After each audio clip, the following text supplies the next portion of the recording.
তুই পরের বাহু ডোরে আমার ভেতর যাচ্ছে পুরে, তুই হিনা এই আমিটা তিলে তিলে যাচ্ছে মোরে।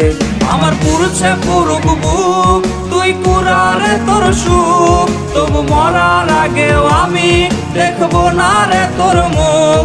আমার মৃত আত্মাটা তোরে ডাকবে একদিন খুব, আমি দেখবো সেদিন তুই ওরে কেমনে রবি চুপ।